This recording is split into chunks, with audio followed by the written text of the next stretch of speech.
Le monde au au féminin. féminin.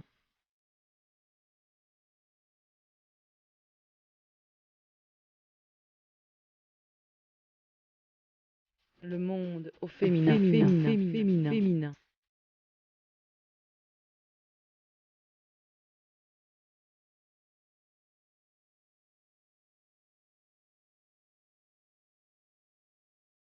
Chères auditrices, chers auditeurs, bienvenue à l'écoute de l'émission bi-hebdomadaire de VO Afrique, Le Monde au Féminin. Nathalie Barge pour vous servir et avec moi dans le studio, Jean-Claude Nzamba. Merci beaucoup d'être avec nous. C'est moi qui vous remercie. Alors, je fais un petit résumé sur votre bio pour constituer un petit peu le personnage que vous êtes. Vous êtes président depuis avril 2017 de la diaspora gabonaise pour la démocratie, les droits de l'homme et la bonne gouvernance, GDDHR, à Washington DC, donc secrétaire de l'Alliance pour la démocratie en Afrique centrale. Vous êtes directeur des politiques publiques de la Fondation Joe Beasley à Atlanta, expert en agrobusiness et informatique. Vous avez une maîtrise en sciences informatiques appliquées, nouvelles technologies de l'information et gestion de projets. Vous êtes consultant pour des entreprises comme Oracle, New Horizon, Dell Corporation et le gouvernement américain. Vous êtes cofondateur d'Africa Technologies et Ogwe Global. La première étant spécialisée dans les technologies de l'information, la formation et le conseil, et la seconde dans la gestion de projets. Vous êtes membre du comité consultatif de l'Association nationale des étudiants africains aux USA et fondateur du chapitre du Conseil national de soutien aux étudiants pour l'Afrique à l'Université du Maryland Eastern Shore, conférencier également sur les technologies de l'information. Je n'ai pas tout dit, bien entendu, c'est un petit résumé. Merci beaucoup d'avoir accepté cette invitation. Je remercie la Voix de l'Amérique pour tout ce qu'elle fait pour l'Afrique et pour les immigrants africains. Alors, démocratie, bonne gouvernance, droits humains et développement sont les maîtres mots d'une nouvelle ère en Afrique, n'est-ce pas, où les jeunes et les femmes commencent réellement à entrer en scène afin de changer la donne. C'est pas seulement en Afrique, c'est un petit peu général, c'est à peu près sur tous les continents. Alors, comment les impliquer de manière effective et efficace sur ces questions, notamment à travers la formation? C'est ce que vous faites, vous en l'occurrence, et les fameuses TIC, technologies de l'information et de la communication, dont on parle beaucoup, que l'on utilise beaucoup, mais savons-nous les utiliser correctement et à bon escient? Ça, c'est la question, ce serait la première question, parce qu'on utilise tous Facebook, etc., Twitter, mais est-ce qu'on le fait bien pour se vendre d'une manière générale selon vous? Je dirais pas nécessairement, et c'est pourquoi on a besoin des formations. On prendrait un exemple très simple de Internet qui a vu le jour dans les années 90. Et vous vous rendez compte qu'il y a plein de personnes, toujours dans le monde, qui n'ont pas accès à Internet. Déjà, il faut commencer par là. Déjà, on n'a pas accès. On n'a pas accès. Ouais. Donc, et c'est pourquoi, en fait, même à la base de tout ça, c'est les droits de l'homme. Les droits de l'homme, ce sont les droits qu'en 1948, sous l'égide des Nations Unies, 30 articles ont été mis en place pour en fait mettre en place une élaboration des droits de l'homme universels. Et donc, l'une des premières choses que vous allez voir dans les droits de l'homme, un des articles, c'est le droit à l'éducation. Ouais. Et donc, nous nous basons sur cela pour dire, vous savez, aujourd'hui, les technologies de l'information sont au centre de toute communication à travers le monde. Vous n'avez pas besoin d'avoir un téléphone fixe. Vous pouvez avoir un téléphone portable. Et tout est là-dedans. Et tout est là-dedans. C'est formidable, voilà. c'est extraordinaire. Faut-il avoir accès à cet outil-là, encore une fois? Je pense que oui, la réponse est oui. Parce que quelque part, en tant que citoyen d'un pays, d'une communauté, vous voulez être au courant de ce qui se passe. Et de ce qui se passe et qui va également affecter votre communauté et vous affecter vous-même. Donc, on se retrouve encore au niveau de l'information. Vous avez des droits en tant que toute personne. Si j'ai une éducation, disons, sur le marketing, et qu'il y a plein de compagnies qui sont en train d'embaucher sur le marketing, ce serait important pour moi de savoir où je pourrais aller mettre en valeur ce que j'ai appris. Mais si vous n'avez pas l'information, accès à l'information à travers les médias d'information, vous ne pourrez jamais maximiser votre potentiel.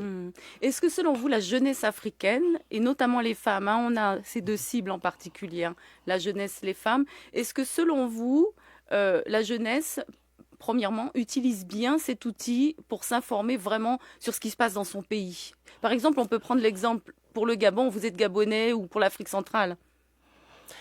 Je dirais non. Et l'une des raisons est souvent que quelqu'un peut avoir accès à un portable qui lui donne accès à certaines informations, mais le gouvernement en place peut s'assurer qu'il y ait une censure au niveau de l'information.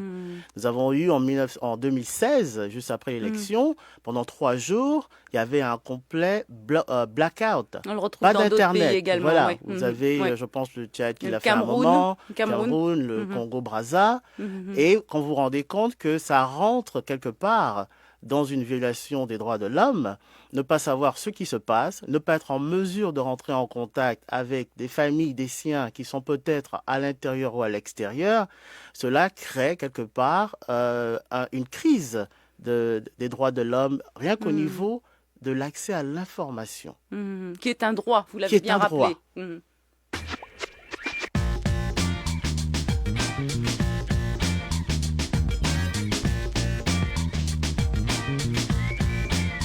C'est dans la presse.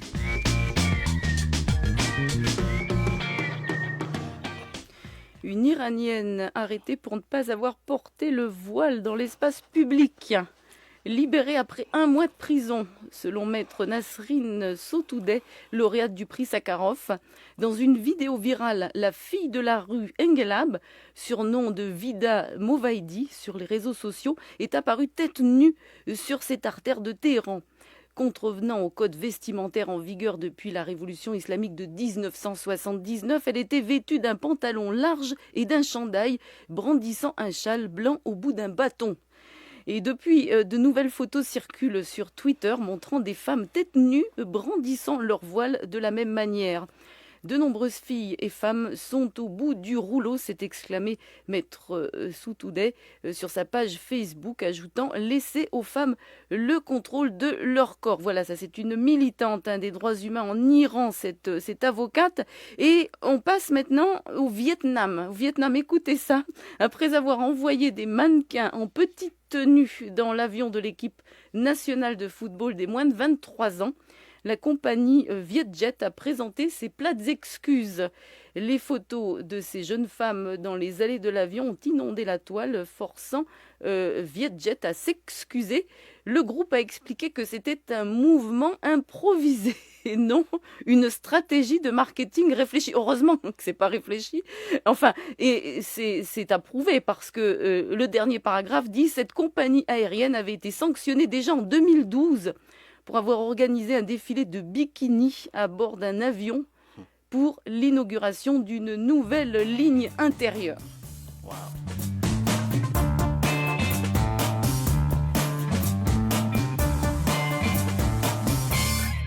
Jean-Claude, je voudrais avoir votre petite réaction là sur ces 2 nouvelles en Iran, au Vietnam. On peut dire deux pôles extrêmement opposés, n'est-ce pas? Mais les deux concernent finalement le contrôle du corps de la femme. Dans les 2 cas, c'est le cas. Effectivement, vous savez, les droits de la femme sont des droits qui, partout dans le monde, sont toujours un problème, un gros problème. Par exemple, aux États-Unis, au niveau de l'égalité des salaires avec le même parcours scolaire, avec la même expérience, est toujours un combat. La possibilité d'avoir des congés maternité est toujours un combat aux États-Unis. En Suisse, déjà, en 1959, il y a eu un référendum pour donner la possibilité aux femmes de voter et il n'y avait que les hommes qui pouvaient voter. En 1959, ils ont dit non. En 1971 encore, il y a eu un vote et à ce moment-là, les hommes ont dit oui. Et en 90, il y avait un comté qui avait refusé, mais l'État fédéral de Suisse a décidé de mettre le oui comme quelque chose de universel. Donc ça ne me surprend pas que ce genre de choses se passe. J'aime bien que vous citiez des exemples occidentaux. Merci. Oui. Ouais, faut le rappeler. Il faut rappeler parce que c'est un combat. Oui. Et ce que je trouve parfois assez désobligeant, c'est que vous avez des personnes qui ont les mêmes capacités que les hommes et on parle de problèmes économiques alors qu'on s'appuie sur une partie de la population. Vous avez des femmes qui ont fait des exploits au niveau scientifique, qui ont écrit, qui ont développé, qui ont inventé. Et quand bien même, est-ce que c'est vraiment approuvé? Est-ce qu'on doit vraiment tomber dans cette comparaison, ce comparatif? Mais oui, les femmes sont toutes aussi douées. Est-ce qu'au bout d'un moment, c'est pas un petit peu indécent de toujours être obligé de dire que les femmes ont un cerveau? Excusez-moi, mais c'est un peu ça. Je pense qu'à un moment, il faut continuer à taper aux portes.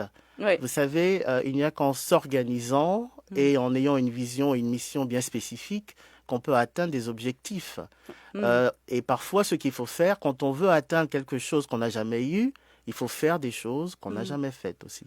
Voilà. Alors, on revient sur notre sujet, la démocratie, la bonne gouvernance, la sensibilisation auprès des jeunes. Comment vous les formez à travers votre travail? Finalement, en étant ici aux États-Unis, vous vous adressez à la diaspora, on imagine, mais aussi, surtout, aux gens qui sont là-bas sur place, n'est-ce pas? En effet. Aujourd'hui, l'un des gros problèmes que l'on retrouve dans les pays en voie de développement, c'est l'accès à l'éducation. Donc, vous allez dire l'accès à l'éducation. Nous, on va ajouter l'accès à une éducation adéquate. Adéquate dans quel sens? Dans le sens où, après une formation, quelqu'un a plus de chances à trouver un emploi ou alors à se lancer dans son entreprise. Alors, si vous formez des gens juste à apprendre la philosophie, je suis désolé, c'est pas suffisant. Le marché de l'emploi, il est presque inexistant. Ouais. Voyez? Et nécessairement, vous avez l'autre côté, le côté financier. Combien va coûter ce genre de formation? Des formations de 4 ans, de 6 ans ne sont pas nécessairement toujours adéquates quand vous avez une jeune population qui ne cherche peut-être pas à avoir un doctorat, mais qui veut quelque chose, un apprentissage, comme c'est le cas dans certains pays comme l'Allemagne. Qui correspond au BTS. Voilà, BTS. Qui sont de très bonnes formations. Et parfois même, quelqu'un n'a pas besoin d'avoir un baccalauréat pour apprendre, par exemple, la programmation. Vous voyez, vous avez des pays comme l'Inde aujourd'hui qui exportent énormément de ses capacités, de ses qualités humaines, mais vous avez des gens qui n'ont pas de doctorat ou de master. Donc, nous, ce que nous prônons, c'est mettre en place des bootcamps. À travers ces bootcamps, nous pouvons former femmes comme garçons, avec quelque part, dans certains endroits, une spécialisation au niveau des femmes. On peut les apprendre à coder en 6 mois. En 1 an. Et dans nos formations, nous ne faisons pas juste de l'informatique, nous apprenons également les personnes à développer la communication, à développer la gestion de projets et comment régler des problèmes qui généralement se trouvent quand vous avez des groupes qui se mettent ensemble. Donc le team building aspect de toute entreprise, de toute communauté. Parole de femme.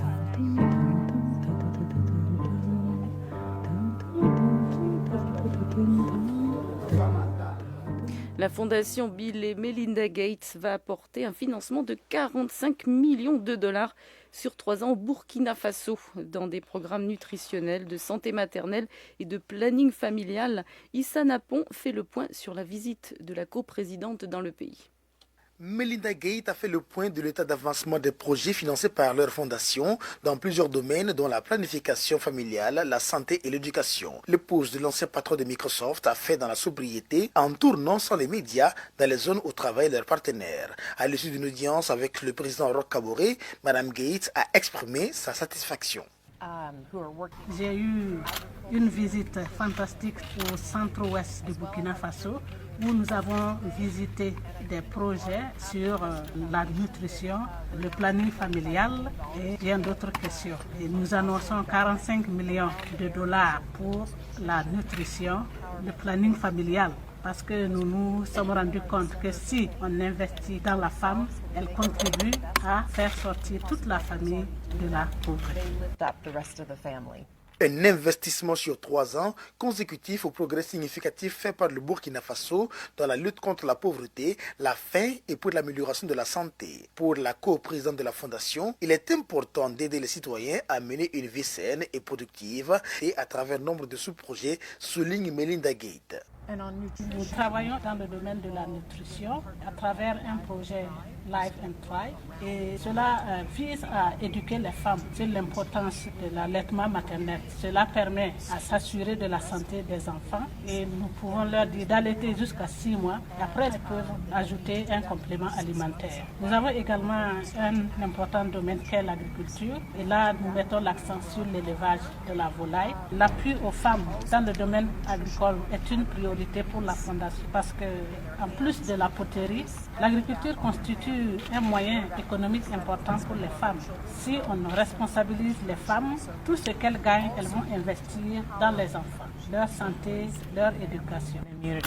La femme d'affaires mécène Melinda Gates dans l'extrait d'un reportage d'Issa Napon que vous pouvez suivre sur voaafrique.com.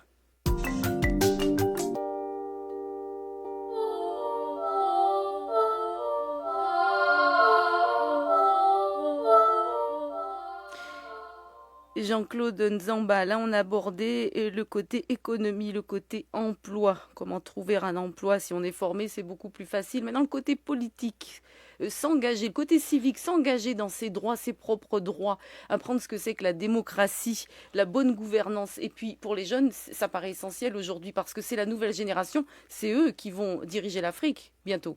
En effet, vous avez en Afrique entre 60 et 70% de la population qui a moins de 30 ans. Et cette population ne se reconnaît pas dans les personnes qui sont nécessairement au pouvoir. Vous avez des dictatures comme au Gabon, comme au Congo-Brazzaville, qui ne veulent que s'enrichir les poches et ne pas penser aux populations. Donc vous vous retrouvez dans une situation avec des jeunes qui ne se retrouvent pas et qui sont obligés d'essayer de s'exiler en prenant des routes migratoires pour traverser la Méditerranée et se retrouver en Europe. Et quelle est la raison principale? C'est parce que, quelque part dans leur pays, leurs droits ne sont pas respectés. Le droit à l'éducation, le droit à trouver un emploi conséquent. Quand vous regardez la théorie de Maslow, Abraham Maslow, qui vous parle des besoins physiologiques, ces besoins basiques, ces besoins de sécurité ne sont pas garantis par ces pouvoirs. Donc aujourd'hui, cette population est obligée de chercher d'autres moyens, comment s'en sortir. Certains ne voient même pas un avenir pour eux. Est-ce qu'on a des jeunes au Gabon, selon vous, qui sont vraiment très avancés sur la scène politique? Parce que ceux qu'on connaît d'une manière générale ne sont pas des jeunes. Est-ce que la jeunesse gabonaise est vraiment engagée au plan politique? Et selon vous, est-ce qu'elle peut changer quelque chose? La jeunesse gabonaise est engagée. Je pense que ce soit au niveau du Gabon ou à l'extérieur. Mais à cause du fait de ne pas avoir accès aux médias, vous entendrez plus une jeunesse qui est à l'extérieur du pays qui s'exprime. C'est souvent la diaspora gabonaise, par exemple, facile, depuis 1 an et demi, chaque samedi, marche au Trocadéro, par exemple. Vous avez, au niveau des États-Unis, la majorité des personnes qui essaient d'emmener une certaine démocratie au Gabon, ce sont des jeunes qui ont moins de 30 ans. Et je pense qu'ils se retrouvent dans une situation où ils se rendent compte qu'ils n'ont pas le choix. Mais est-ce qu'ils communiquent avec les jeunes qui sont là-bas au pays? Est-ce que vraiment le fil passe entre les deux? Y a un Ou est-ce que c'est un autre monde? Je dirais il y a un minimum de communication, mais malheureusement, pas mal de communications qui ont été utilisées par le passé se sont avérées que les personnes avec qui il y avait une certaine communication ont été arrêtées. Donc, vous vous retrouvez dans une situation où, aujourd'hui, il y a comme, je dirais, peut-être un petit un écart au niveau des réalités, mais cet écart, quelque part, la réalité sur le terrain est que tout jeune qui essaie de revendiquer ses droits se fait arrêter, des arrêtations arbitraires. On a ce problème-là en Afrique, les arrestations systématiques. Aujourd'hui, nous avons 2 citoyens américains qui sont arrêtés depuis presque 2 ans. Un est torturé depuis la semaine dernière, M. Bertrand Dzibi, M. Amian Washington. Et même pour que le consul puisse avoir accès à ces citoyens américano-gabonais, le pouvoir en place s'assure de ne pas leur donner ce droit-là. Le consul n'a pas eu accès à l'audience, il me semble. Voilà, l'audience par rapport au juge d'instruction. Quand on met en avant le fait que quelqu'un a été torturé, qu'il y a une grande violation des droits de l'homme, parce que ça rentre dans un des articles de la Déclaration universelle de 1789. Et la jeunesse, est-ce que la jeunesse vraiment s'engage contre la torture en Afrique? Oui, la jeunesse s'engage. Vous allez, par exemple, vu M. Jean-Ping, qui a été appelé à apparaître au tribunal, et vous avez des jeunes qui sont allés, qui se sont mis autour de sa villa et on dit, vous ne partez pas parce que on peut vous arrêter, vous emprisonner, on ne vous reverra pas. Et ça, c'est la majorité, ce sont des jeunes. Mmh. Si jeunesse pouvait.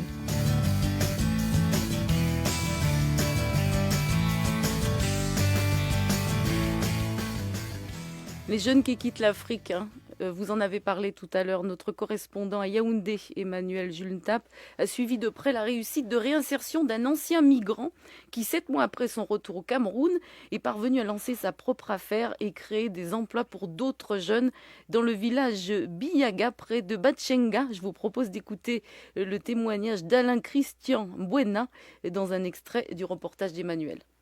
Je me suis retrouvé dans les cuisines des hôtels, en déphasage avec les diplômes que je suis parti avec. Et à un moment donné, j'ai décidé de revenir au Cameroun. Je suis arrivé sur Douala, totalement pauvre, et j'ai pris la résolution de me battre aujourd'hui. C'est ainsi que l'expérience d'Alain Christian Buena aux Émirats Arabes Unis, en Inde et en Iran comme candidat à l'immigration a tourné court. Doctorant en sciences de gestion et création des entreprises à son départ du Cameroun, Alain Christian a obtenu une forêt communautaire pour sa reconversion au Cameroun. Les jeunes du village y cultivent et vendent leurs récoltes. L'ancien migrant Alain Christian, lui, recueille plutôt les valeurs phytosanitaires des feuilles, des racines et plantes des 10 champs, qui constituent la matière première pour la fabrication de produits de santé et boissons diététiques. L'activité champêtre emploie même déjà les jeunes du village depuis juin 2017, à l'instar du couple Messi. Dans le cadre du projet, je livre les sèves et les feuilles avec lesquelles ils travaillent. Pour un début, on s'assure pour les besoins de la famille. C'est notre champ, moi et mon mari. On fait dans la papaye solo. Ça, c'est le deuxième champ. Alain Christian Buena a créé une association dénommée le Fonds social pour l'emploi. Les souvenirs du péril migratoire de Alain Christian Buena sont désormais loin derrière lui. Aujourd'hui, je ne peux pas le regretter.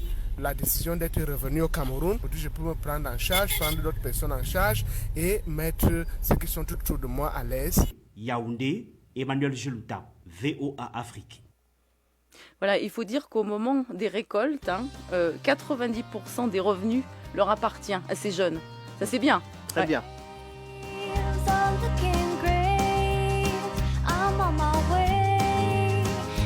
Et oui, et si la jeunesse pouvait.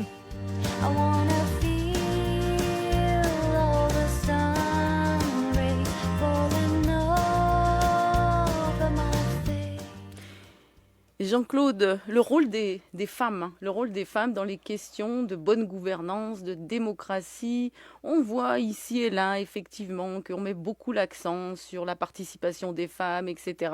Mais c'est pas encore ça. Par exemple, on a le cas du Libéria, le premier gouvernement du footballeur, je me souviens, George Weah, aucune femme dans son gouvernement. C'est après donc la présidente, c'est quand même une claque, ça, non? Après 10 ans de Sirleaf Johnson, il faut aussi dire que la vice-présidente est une femme quand même. Oui. Voilà. Oui, mais ça suffit pas. Oui, effectivement. Est-ce que c'est pour dire la vice-présidente est une femme et après tout le monde va dire oui, mais la vice-présidente est une femme. Comme on dit toujours, oui, mais Cléopâtre aussi, c'était une reine. Mais bon, c'est un exemple. Oui, je pense qu'à George Weah, il faut lui donner un peu de temps. Sirleaf Johnson, que j'ai eu l'occasion de rencontrer à Atlanta, a quelque part déçu beaucoup de femmes au Libéria, parce que beaucoup de femmes attendaient plus et se sont retrouvées avec, en fait, leurs espoirs. Est-ce qu'on n'attend pas plus d'une femme que d'un homme? Bon, je pense que des femmes attendent plus d'une femme, je dirais, ça va de soi. Mais oui, effectivement, il y a des situations dans lesquelles on attend plus d'une femme que d'un homme. Et je pense qu'aujourd'hui, il faudrait que les gouvernements comprennent qu'il faut une certaine égalité, peut-être même mettre en place un certain système qui va mettre la promotion sur les femmes au niveau de certains postes de direction, certains postes ministériels, les encourager à la députation, au sénatorial. Et là aussi, il y a la question de la formation. On revient dans la question de la formation parce que les femmes ont peut-être moins accès à ce genre de formation. Et peut-être que là, ça commence à l'école, en fait. Ça commence à l'université, ça commence dans beaucoup d'endroits. Je vous dirais que parfois, c'est à tous les niveaux pouvez avoir des femmes qui ont été très bien formées, mais à qui on ne donne pas l'opportunité de mettre en exergue ce qu'elles ont appris, leur expérience. Ouais. Et en même temps, vous avez également au niveau de certains rôles dans la société, vous avez certains pays où en fait on ne pense pas que la femme pourra faire un meilleur boulot. Est-ce qu'il y a encore des écoles genre Polytechnique ou autre, je ne sais pas, je dis un petit peu n'importe quoi, qui sont, on va dire, relativement machistes, qui prennent plus d'hommes que de femmes, ou est-ce que maintenant on arrive, selon vous, qui êtes bien calé dans le domaine de l'éducation, on arrive vraiment à avoir un maximum de femmes, quoi? Le problème est toujours là. Je vous dirais qu'il y a 2 semaines, j'ai ici, en Virginie, rencontré une Espagnole qui travaille dans une grande compagnie ici et qui me disait qu'en tant qu'ingénieure, elle a eu beaucoup de problèmes en Europe par rapport au fait qu'elle était ingénieure et avec le même travail qu'elle faisait, elle n'avait jamais de compliments, mais ses collègues mâles recevaient des compliments.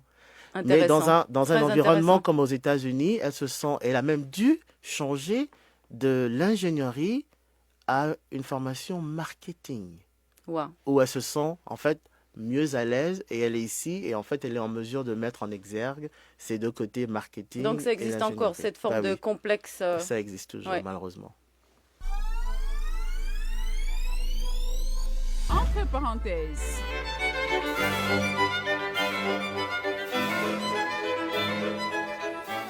On retourne au Burkina Faso. C'est la journée du Burkina Faso qui lance en 2018 l'assurance maladie universelle votée en 2015.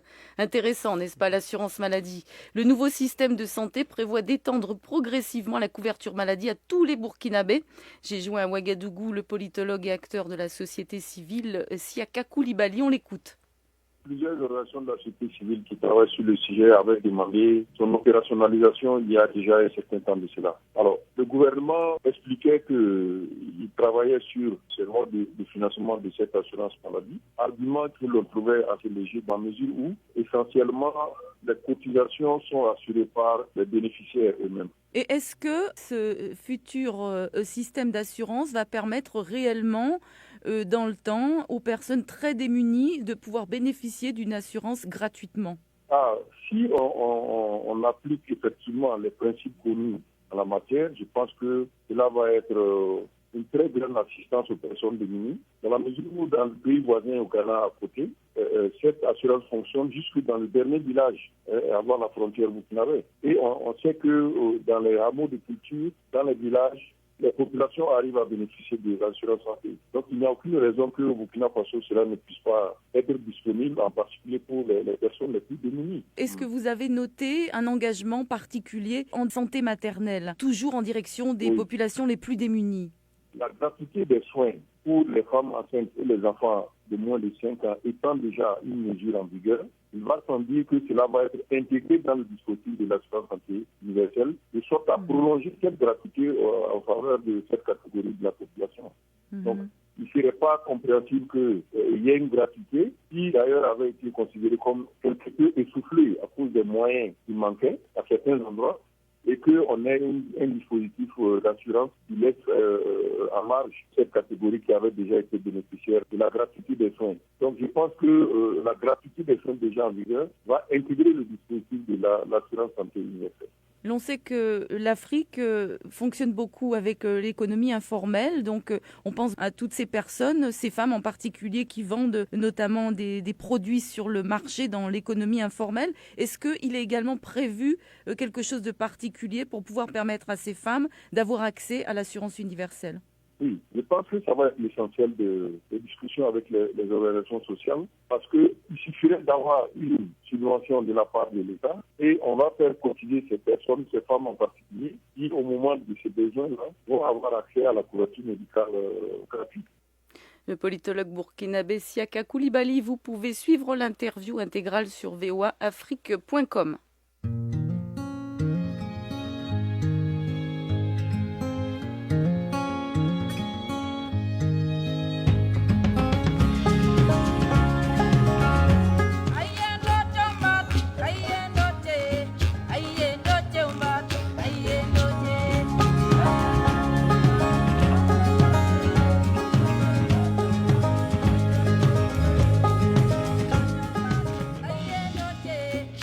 Yeah.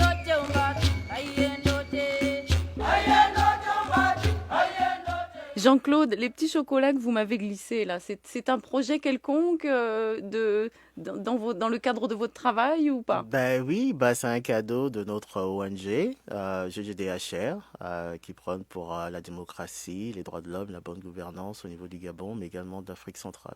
Merci.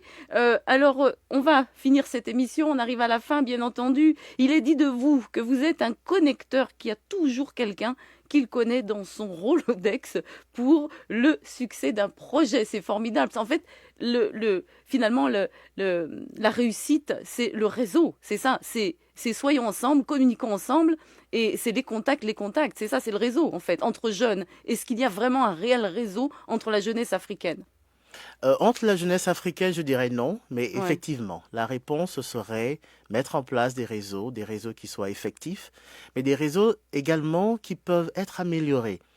Vous savez, on ne peut pas nécessairement commencer avec tout étant 100% correct, mais avec une certaine agilité, on peut y apporter certains amendements, certaines innovations. Et je pense que la jeunesse aujourd'hui a besoin d'un rayonnement continental, parce que c'est un peu les mêmes problèmes partout, même au niveau des femmes, c'est le même problème partout qui se retrouve. Nous avons certains pays qui sont quelque part des leaders au niveau des projets sur les jeunes, la femme. Vous avez un pays comme le Botswana, comme le Burkina, qui est très avancé au niveau de la résolution des problèmes des femmes. Vous avez par exemple, au niveau des terres, il y a une égalité. Une femme peut hériter d'une terre ancestrale au Burkina. Et ce n'est pas le cas dans d'autres pays, par exemple. Vous voyez, dans certains pays comme le Botswana, il y a un certain pourcentage des budgets de l'État qui sont alloués aux jeunes, au niveau de l'entrepreneuriat, qui sont alloués aux jeunes. Ce genre d'opportunités, ce genre d'innovation, ce genre de leadership, c'est ce que l'Afrique recherche. Et Jean-Claude Nzamba, il faut que vous reveniez dans le monde au féminin, parce qu'il y a vraiment une palette incroyable de sujets autour de ce qu'on peut faire pour les femmes, la jeunesse, pour l'avenir de l'Afrique. Merci beaucoup d'avoir participé à cette émission. C'est moi qui vous remercie, et encore une fois, je remercie les téléspectateurs. GGDHR est disponible sur Instagram, sur Facebook, on a un site web, et nous combattons pour la liberté des citoyens africains et des Gabonais. Merci beaucoup, un grand merci à Sims Loumami et à Wagner Robert à la production, et bien sûr à nos très chers auditeurs, à nos très chères auditrices. À très bientôt, au revoir. Arrête.